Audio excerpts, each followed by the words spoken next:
నమస్కారం, welcome to Suman TV. నేను గీతాంజలి. ప్రస్తుతం మనతో పాటు బాబా శ్రీ సదానందగిరి ఉన్నారండి. వారి వయసు 109 సంవత్సరాలు. అయితేనే ఇప్పటికీ ఆయన స్టిల్ యంగ్ లాగా కనిపిస్తారండి. ప్రత్యేకంగా చెప్పుకోవాలి, సనాతన ధర్మం పైన ఆయనకున్నటువంటి పట్టు కావచ్చు. ఇప్పుడున్న యంగ్ జనరేషన్ ఏం నేర్చుకోవాలి మన సనాతన ధర్మం నుంచి, దాంతోపాటుగా వాళ్ళ జీవన శైలి ఏ విధంగా ఉండాలి, హెల్దీగా మన లైఫ్ స్టైల్ ఉండాలంటే మన లైఫ్లో ఏవేవి మనం మార్చుకోవాలి, ఏ విధంగా ఉండాలనేది ఇప్పుడు వారు చెబుతూ ఉంటారు. ఇలా ఎందరికో ఆదర్శంగా ఉన్నారు. ఇప్పటికీ అంటే ఈ 109 సంవత్సరాల్లో కూడా హిమాలయాలకు వెళుతూ ఉంటారు. అక్కడ సాధన చేసుకోవటం కానీ, అలాగే వారి గురువు గారిని కలిసి రావటం కానీ, అలాగే ప్రతి ఒక్క రాష్ట్రంలోనూ వారు సంచరిస్తూ ఉంటారు. అక్కడ ఎన్నో దేవాలయాల దగ్గర వారు మనకు కనిపిస్తూ ఉంటారు. అలా ప్రస్తుతం తెలుగు రాష్ట్రాల్లో వారు ఉన్నారండి. వెంటనే సంప్రదిస్తే తప్పకుండా వస్తామన్నాం. వారిని ఆహ్వానించాం సుమన్ టీవీ స్టూడియోకి. మనతో పాటు ఉన్నారు గురువు గారు. వారితో మాట్లాడదాం. గురుగారు నమస్కారం అండి. ఎలా ఉన్నారు? మా పేర్ల సదా ఆనందగిరి. సంతోషంగా ఉన్నారు. అసలు నాకైతే ఎంత ఆశ్చర్యంగా ఉందో, 109 సంవత్సరాలు మీకు ఎంత యాక్టివ్గా, ఎనర్జెటిక్గా, చక్కగా మాట్లాడుతూ, చకచక అటు ఇటు తిరుగుతూ, భలే పలకరిస్తూ, నిజంగా ఆశ్చర్యం అనిపిస్తుందండి. ఎలా ఉండగలుగుతారు ఇలా అని? వక్రతుండ మహాకాయ కోటి సూర్య సమప్రభ నిర్విఘ్నం కురుమే దేవ సర్వకార్యేషు సర్వదా. మా గురుదేవులైనటువంటి మహంతి హిమాలయ గిరిజీ మహారాజు వారి పాదపద్మంలో మనసులో స్మరించుకొని, అసలు ఒక మనిషి ఎంతకాలం బతికాను అని ఆలోచించకూడదు. ఎలా బతికాను, దేనికి ఉపయోగపడ్డాను. కానీ ఇప్పుడు జీవనశైలి కావచ్చు, అలవాట్లు కానీ ప్రతి ఒక్కటి చూస్తే మనిషి 100 ఏళ్ల సంగతి పక్కన పెడితే 60-40లోనే అనేక రుగ్మతలకు గురి అవుతున్నారు. ఎన్నో రోగాలు వస్తున్నాయి. వాటి ద్వారా చనిపోతూ ఉన్నారు. ఎందుకు ఇలా మారిపోయింది అసలు మనిషి జీవితం? లైఫ్ స్పాన్ ఎందుకు తగ్గిపోతుంది మనిషి? ఆహార వ్యవహారాలలో వీడు చేసుకుంటున్న మార్పులు. పరమాత్ముడు మనకిచ్చింది మనం తినడం లేదు, మనం వేరేటి తింటున్నాం. అదొకటి. రెండవది, తినకూడనిది ఎక్కువ తింటున్నాం, తినాల్సింది తినడం లేదు. తినకూడనివి అంటే అది తెలుసుకోవచ్చా గురుగారు? పరమాత్ముడు సృష్టిలో ప్రతి ఒక్క జంతువును పుట్టించాడు. ప్రాణం పోసే హక్కు మనకు లేనప్పుడు ప్రాణం తీసి వాటిని చంపడం ఏంటి? అంటే మాంసాహారం. మన నాలుక రుచుల కోసం అమ్మవారు నాకు బలి అడిగారు అని ఒక నాటకం ఆడి ఆ కోడిని బలి ఇచ్చి మళ్ళీ మీరు తెచ్చుకొని వండుకొని తింటాను. పోనీ అమ్మవారికి బలి ఇచ్చావు, అది అక్కడే వదిలేయాలిగా, మరి ఇంటికి తెచ్చుకొని తింటున్నావే. తూక్ ఉత్తిష్టాన్ని మళ్ళీ తీసుకున్నట్లే కదా అది.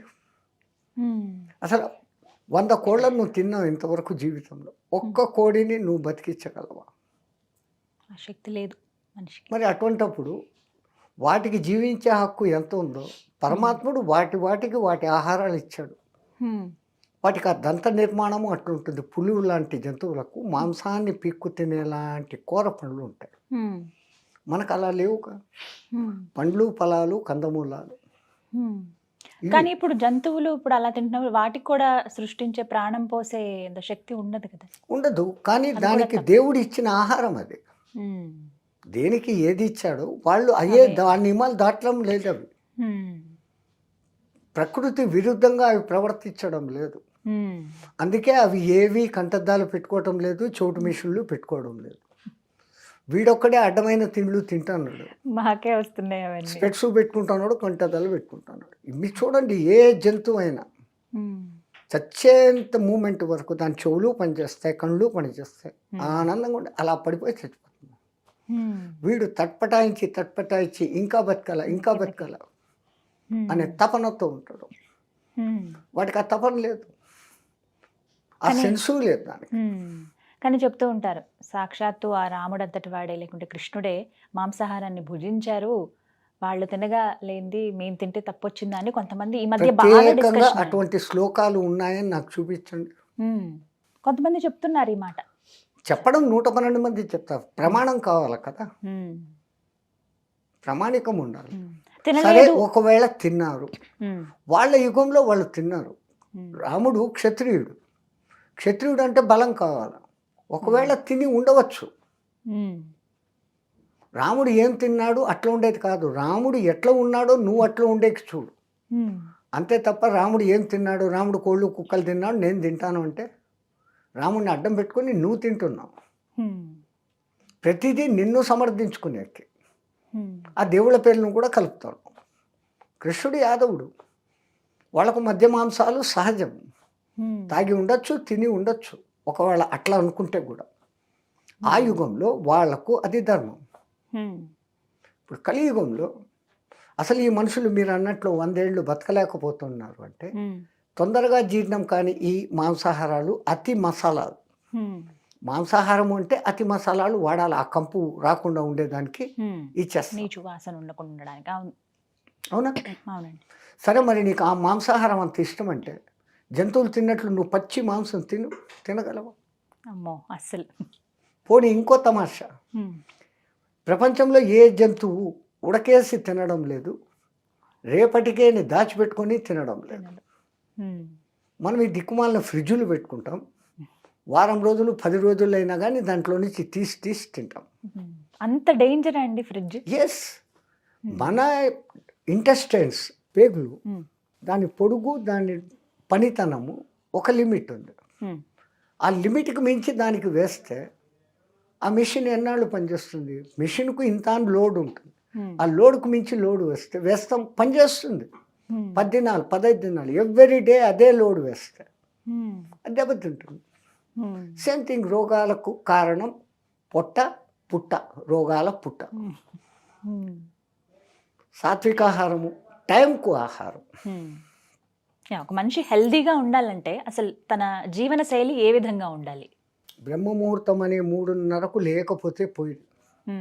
సూర్యోదయానికి ముందు లేయడం, మలమూత్ర విసర్జన కాల కృత్యాలు తీసుకొని వెంటనే స్నానం చేయడం, చల్లనీళ్ళ స్నానం.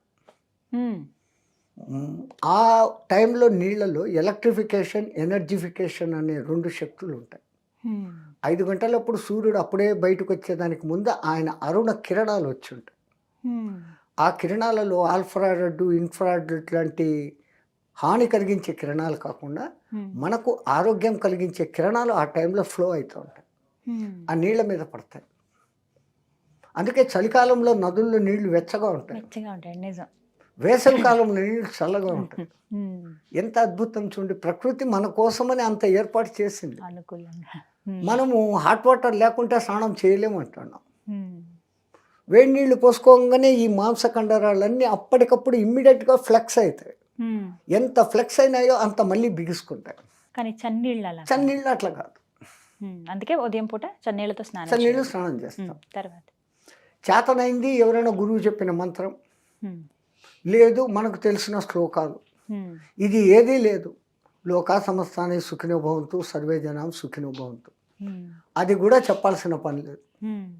మీ నిత్య కార్యకర్తలు మీరు చూసుకోండి. అల్పాహారం తినడం మానేసి ఓ 9:30-10 గంటల ప్రాంతంలో భోజనం. ఉదయం అండి గురుగారు. సాయంత్రం 7 గంటలప్పటికి సూర్య అస్తమికి ముందులోనే మళ్ళీ ఒకసారి భోజనం. తో ఈ పొట్టకు గ్యాప్ బ్రహ్మాండంగా దొరుకుతుంది. భోజనం అంటే అవి ఏవి తీసుకోవాలి ప్రధానంగా?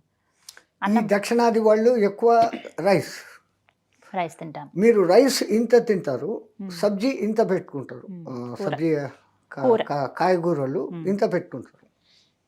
మేము కాయగూరలు ఇంత తింటాం, రోటీ 2-3 తింటాం. దాంట్లో బాగా విటమిన్స్, మినరల్స్ అన్నీ ఉన్నాయి, అవి మనం తీసుకోవాలి. ఉడకేసి తింటున్నాం, సగం పవర్ను చంపేస్తున్నాం. రైస్ ఇంత నీళ్ళు పోసి ఉడకపెట్టాం, మళ్ళీ ఆ నీళ్ళు కూడా వంచేస్తాం.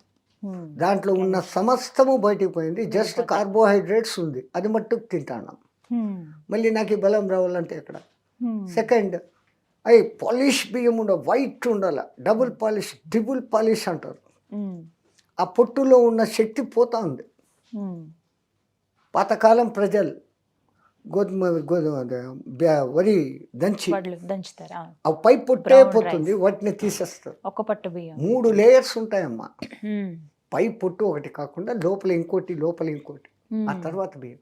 మనం అన్నిటిని తొలగించేసి ఆ ఉత్తర రైస్ తింటున్నాం. ముడి బియ్యం ఎంత ఇంకా సరే ఉడకపెట్టడం అలవాటు అయిపోయింది. అది ఎంత ఉడకపెట్టాలనో అంత. ఇప్పుడు వచ్చిన ఈ కుక్కర్లు బక్కర్లు దాంట్లో ఉన్న సమస్తాన్ని చంపేస్తూ ఉంది.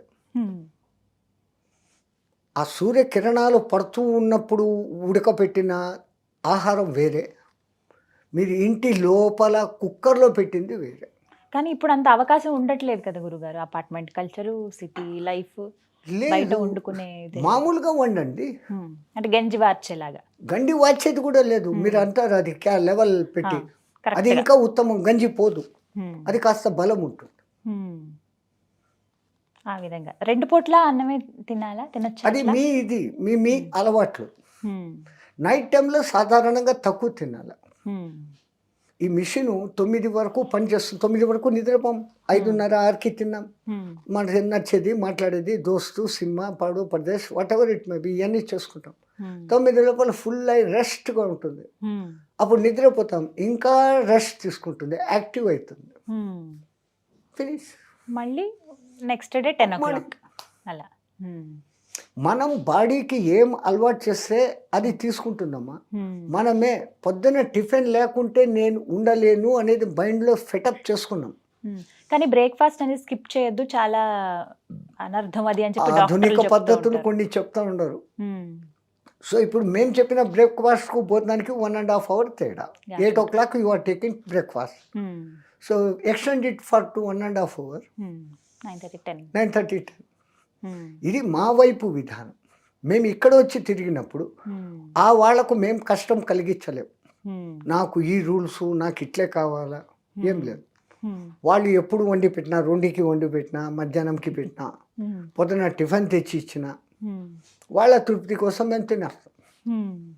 కానీ ఇలా మాత్రం అలవాటు చేసుకుంటే మంచిదని ఆ సిస్టంలో మేము 90 years వరకు అదే సిస్టమ్ మెయింటైన్ చేస్తున్నాం. యాత్రల్లో తిరుగుతున్నప్పుడు కూడా, గురుగారి దగ్గర ఉన్నప్పుడు మొదలైన 45 years, 1945 వరకు స్ట్రిక్ట్గా ఇదే రూల్ మా ఆశ్రమంలో. 45 తర్వాత బయటకు వచ్చి తిరగని మొదలుపెట్టినా కూడా అప్పట్లో ఇంత ఇది లేదు. ఆ జనాలకి భక్తి, వీడు ఇట్లా తింటాడు, ఏం స్వామి ఎన్ని గంటలకు మీకు పెట్టాలా అని అడిగేవాళ్ళు. అమ్మ మీకు వీలైతే ఈ టైంకి పెట్టాలని, అదే పెడతారు. టిఫిన్ ఇస్తారు దండిగా ఇంత, మేము చెప్తాం ఇంకొక గంట తర్వాత తింటామమ్మ, ఇదే మాకు భోజనం. సో మనం ఇంకోళ్ళకి ట్రబుల్ ఇవ్వకూడదు. ఇంకోళ్ళకి ట్రబుల్ ఉంటే తీర్చేదానికి అలవాట్లు అలా ఉండిపోయినాయి. మీ గురించి చెప్పండి గురువుగారు. మీరు పుట్టి పెరిగిందంతా ఎక్కడ, అసలు ఈ మార్గానికి ఎప్పుడు వచ్చారు మీరు? నేను 2 ఏళ్ళు పిల్లవాడుగా ఉన్నప్పుడు హరిద్వార్ మేళాలో మిస్ అయిపోయానంట మా గురుగారు చెప్తారు. నా పూర్వజన్మ సుకృత్ ఏం పుణ్యం చేసుకున్నాను, నేను అవుడుసపోతూ ఉంటే మా గురుగారు తీసుకున్నారంట. కిస్కా బచ్చా అని అందరినీ ఎంక్వైరీ చేస్తున్నారు. మాకు తెలీదు అంట. అప్పట్లో మేళా 2-3 దినాలు. హరిద్వార్ ఇంత ఉండింది. ఇప్పుడు twin cities, Haridwar, Rishikesh twin cities, concrete jungle. అప్పుడు నిజం జంగల్ ఉండింది, పూర్తి అడవి. హరిద్వార్ ఋషికేశ్ మధ్య 18 kilometers. మేము అక్కడి నుంచి అక్కడికి పోవాలంటే ఒక 10-12 మంది తట్ట అది ఇది తీసుకొని పోవాలి. ఈ పులులు, అవి నక్కలు, అవన్నీ ఉంటాయి. అంత ఉండింది అప్పుడు. అట్లా సిస్టమ్. అలా గురువుగారికి మీరు దొరకటం. ఆ మహానుభావుడు నన్ను ఇట్లా ఆ కుండలిని యోగం నేర్పించడం, సాధనాలు కొన్ని. అంత చిన్నప్పటి నుంచి నేర్చుకున్నారండి? మీకు ఎంత వయసు అప్పటి నుంచి? 4-5 ఏళ్ళప్పటి నుంచే నేర్చుకున్నారండి? నేను 2 years దగ్గర ఆయనకి దొరికినాను. అప్పటి నుంచి ఆ పెరిగినప్పుడు ఆయన్నే దాదా దాదా అనేవాడిని. అసలు నా భాష ఏంటో కూడా తెలీదు. మరి తెలుగు ఎలా వచ్చింది మీకు? అన్ని ఇప్పుడు ఇక్కడ తిరుగుతాం కదా, ఎస్పెషలీ మాకు సౌత్లోనే ప్రాబ్లం. మిగతా ఎక్కడైనా కానీ హిందీ నడుస్తుంది. ఇక్కడ మెట్రో సిటీస్ కొన్ని ఏరియాల్లో తెలంగాణలో ఆ ఉర్దూ ఉండబట్టి, ఉర్దూ హిందీ దగ్గర కాబట్టి ఇక్కడ నడుస్తుంది. తో డీప్ ఆంధ్రాలోకో తమిళనాడులోకో పోతే వాళ్ళు వాళ్ళ తమిళ్ తప్ప వేరే మాట్లాడరు, మలయాళం తప్ప వేరే మాట్లాడరు, కన్నడ తప్ప వేరే మాట్లాడరు. అదేమో అంటారు necessary is mother of invention అని. నా అవసరం, నా భావాలు వాళ్ళకు పంచుకోవాలా. అసలు నేను ఎక్కడికి పోవాలా, ఎక్కడ రావాలా అని క్వశ్చన్ వేయాలంటే వాళ్ళ భాషలో అడిగితే చెప్తారు. ఫోర్స్. రెండవది మా గురు కటాక్ష, నేర్చుకోవాలనే పట్టుదల. ఎన్ని భాషలు వచ్చండి మొత్తం మీకు? ఏదో ఆ టైంకి అట్లా అట్లా నడుపుతాం. గొప్ప తెలుగు, చెప్పుకునేకి హిందీ, కాదు. ఇంగ్లీష్, మలయాళం, హిందీ కన్నడ, మాది తమిళ్. మాతృభాష. హ్మ్. ఇంగ్లీష్ చదివిన చదువు. ఏం చదువుకున్నారు? బిఏ 1936 ఎక్కడ చదువుకున్నారు? అస్సాం అస్సాంలో. గౌహతిలో హ్మ్. సర్ జకారియా కాలేజ్ అని అప్పట్లో ఉండేది, ఇప్పుడు లేదు. హ్మ్. ఒక రాజుగారు అక్కడ పెట్టినారు అది. హ్మ్. అక్కడ మా గురువు గారి అంతేవాసి, అంటే చెల, ఇంకొక చెల, హ్మ్. అక్కడ ఆశ్రమం ఉండేది. హ్మ్. మా గురువు గారు మాకి అక్కడ పంపినారు. హ్మ్. ఆ మహాన్భర్ దగ్గర మా గురువు రాకాలు పోకలు, మేము సెలవులు ఇక్కడికి రావడం పోవడం. హ్మ్. చిన్నప్పటి నుంచి అదే ఆశ్రమం బతుకు, అదే మంత్రాలు భజనలు, హ్మ్. ఆ ఆశ్రమం తిండి. హ్మ్. అంటే బయట ప్రపంచం అసలు ఎప్పుడు చూడలేదా అక్కడి నుంచి? సన్యాసం తీసుకొని మొదటిసారి చార్ధామ్ దర్శనం చేయి అన్నంత వరకు అస్సాం టు మా రుద్రప్రయాగ్ తప్ప రెండవది ఏదీ తెలియదు. హా. చార్ధామ్ దర్శనం చేయన్నారంటే బడా చార్ధామ్, Hmm. బద్రి, రామేశ్వరం, ద్వారక, హ్మ్. హ్మ్. ఆ లైన్, పూరి. హ్మ్. పూరి, హ్మ్. ఆ 4 క్షేత్రాలు తిరిగినప్పుడు ఓహో ఇన్ని భాషలు ఉన్నాయి, ఇన్ని ఆహారపు అలవాట్లు ఉన్నాయి, ఇంతమంది ఇన్ని మనుషులు పూజా విధానాలు ఉన్నాయి, హ్మ్. మేరా భారత్ మహాన్. అప్పుడు అర్థమైంది. అప్పుడు మీ వయసు ఎంతండి? జస్ట్ డిగ్రీ కంప్లీటెడ్ 7 years, 27, హ్మ్. 27, 28 ఉండొచ్చు. అప్పుడు అనిపించలేదా ఇంతమంది ఇంత చక్కగా హ్యాపీగా గడుపుతున్నారు, మంచి మంచి బట్టలు వేసుకుంటున్నారు, లోక అది సంబంధమైన వాటితో చెప్తున్నానే, ఉన్నారు? ఆ 2 ఏళ్ళు నుంచి ఈ ఆశ్రమం భజనలు పూజలు ఇదే. హ్మ్. మనకు ఆ లోకం వింతగా లేదు. అనిపించారా అందరూ రెండవది చూసినప్పుడు? మా గురువు ఒకటే మాట చెప్తారు, ఎవరు కనపడినా ఫిమేల్ జెండర్ కనపడితే మాత, హ్మ్. మేల్ జెండర్ కనపడితే స్వామి. హ్మ్. ఈ రెండే అంతే. ఉచ్చారణ. హ్మ్. ఒక్కసారి మాతృభావన అన్నప్పుడు ఇంకో భావన వచ్చేకి లేదు. హ్మ్. సాధనలో కూడా ఆ కామ ప్రకోపము, ఆ భావన అనేది రాని సాధనలు కొన్ని ఉంటాయి, కొన్ని ఆసనాలు వగైరా వేయిస్తారు. హ్మ్. బలవంతంగా అంచుకోవడం కాదు, అంటే న్యాచురల్ అది. హ్మ్. బట్ విల్ పవర్ మనకుంటే నథింగ్ విల్ హ్యాపెన్. హ్మ్. మీకు ఏమనిపించింది? ఎందుకు ఈ మార్గం నేను తీసుకోవాలి అని ఎప్పుడు మీరు నిర్ణయించుకున్నారు? ఏ నేను వయసులో? నిర్ణయమే తీసుకోలేదు, ఆ అవకాశం కూడా లేదు. జరిగేదంతా అట్లే జరుగుతుంది. ఆ. నేను డిగ్రీ అయిపోయి మా గురువు దగ్గరికి పెట్టినప్పుడు ఆయన అన్నాడు, ఎక్కడైనా ఉద్యోగం చేసుకోపో అని. హ్మ్. నువ్వు ఇచ్చిన బతుకు నన్ను ఇప్పుడు సడన్గా బయటికి లోకంకి పో అంటే ఏం చేయాలని. హ్మ్. నేను పోను అన్నాను. క్యా కరేగా, మరి తెరా చెలా బంజావు, నేను మీ శిష్యుడు అయిపోతాను, హ్మ్. కష్టము. అప్పుడు నేను 108 kilos ఎక్సైజ్ బాడీ, హా. ఇంతింత నెయ్యి, ఇంతింత రొట్టెలు ఇట్లా ముంచుకొని తింటా ఉంటుంది, ఇంత బెల్లు ఆ. అట్లా తినే రకం. ఇట్లా ఉండవు, ఇట్లా అయిపోతావు అన్నాను. ఆ. ఎట్లన్నా పోను, దిగుతావు. దిగా ఒక 6 months తర్వాత ఎందుకు దిగానా అని బాధ కూడా పడ్డాను. ఎందుకంటే ఆయన కొత్తగా చంద్రాయణ వ్రతం చేస్తాం రా అన్నాడు. హా. అంటే ఏదో వ్రతం కదా, ఆ. వ్రతం అంటే బాగా స్వీట్లు అది ఇది చేస్తారు, హ్మ్. చలో మై బీ కరుంగా అన్నాడు. చంద్రాయణ వ్రతం అంటే ఆ. పగలంతా ఉపవాసం ఉండాలి, చంద్రుడు వచ్చాక నైట్ తిన్నాడు. చంద్రుడు వచ్చినాక 16 ముఠి రొట్టెలు, దానికి అవసరమైన దాల్, సబ్జీ, 2 సబ్జీలు, ఇంత కప్పు నెయ్యి, ఇంత కప్పు బెల్లం, హ్మ్. దహి అన్నీ ఉంటాయి. హ్మ్. వ్రతం భలే బాగుంది అనుకున్నాం మొదటి దినం. ఓ 6-7 days పోయినాక రాశి కమ్ హోతా జా రా, కుప్పకు తక్కువ అవుతుంది. మా గురుగారికి అడిగినాం, ఏంటి తగ్గింది? క్యా కమ్ హోతా జా రా అంటే, చంద్రాయణ వ్రతం అంటే తెలీదా అన్నాడు. నువ్వు చెప్పలేదు, చెప్పు అన్నాడు. చంద్రకళ ఎట్లా తగ్గుతాడో ఒక్కొక్క పిడిక అట్లా తగ్గుతుందిరా అన్నాడు. నా గుండె ఢామ్ అనింది. తో అమావాస్యకి ముందు ఒక పిడికెడు, అమావాస్యకు కూర్చున్నాయి. అమావాస్య రోజు ఏం లేదు. అప్పుడు ఫస్ట్ టైం అనిపించింది, ఊరికన్నా ఒప్పుకున్నాను, ఆయన చెప్పినట్లు ఎక్కడైనా ఉద్యోగం చేస్తూ ఉంటే బ్రహ్మాండంగా ఉండేది ఇది. బట్ కాన్ఫిడెన్స్, పోతే పోతాము, ఎప్పుడైనా పోవాల్సిందే ఇది, హ్మ్. ఏముంది. అరే దీన్ని జయించలేకపోతే ఎట్లా, జితం జిహ్వా జితం సర్వం, నాలుక జయించలేకపోతే ఇంకా దేనికి నువ్వు. హ్మ్. ఈ నాలుకే 2 పనులు, తింటుంది, మాట్లాడుతుంది, రెండింటి మీద కాబు ఇక్కడ పట్టగలిగితే ఉండాలి. ఇంక మనకి ఎక్కడ ఏం ఎదురు లేదు. హ్మ్. చలో దేఖా జాయ్ అనుకున్నాం. 6 నెలలు చేశారు.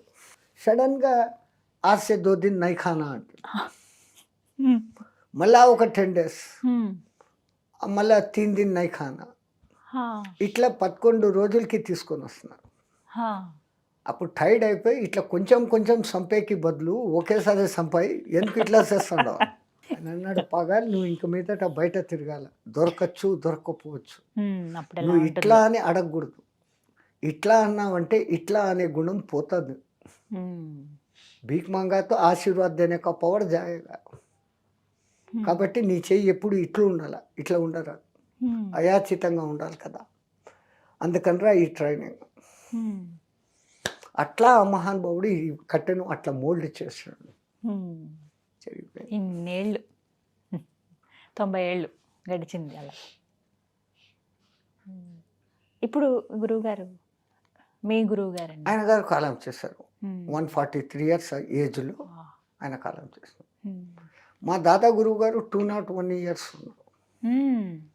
అంతంత వయసున్న వాళ్ళు ఉంటారు. మీకు Actually ఆశ్చర్యం అనిపించదు? same. అసలు వాళ్ళు మా దాదా గురువు మేమున్నప్పుడే ఒకసారి ఎప్పుడు మా గురు దర్శనానికి మేము పోయినప్పుడు, అరే దునియా దేక్కో హమారకు వెక్స్ హో జా రా రే, ఈ ప్రపంచం చాలా ఘోరం అయిపోయింది, చూడలేకపోతున్నాం ఈ జమానా, నేను పోతాన్నాను అని కింద కూర్చున్నారు. కపాల మోక్షం అమ్మా.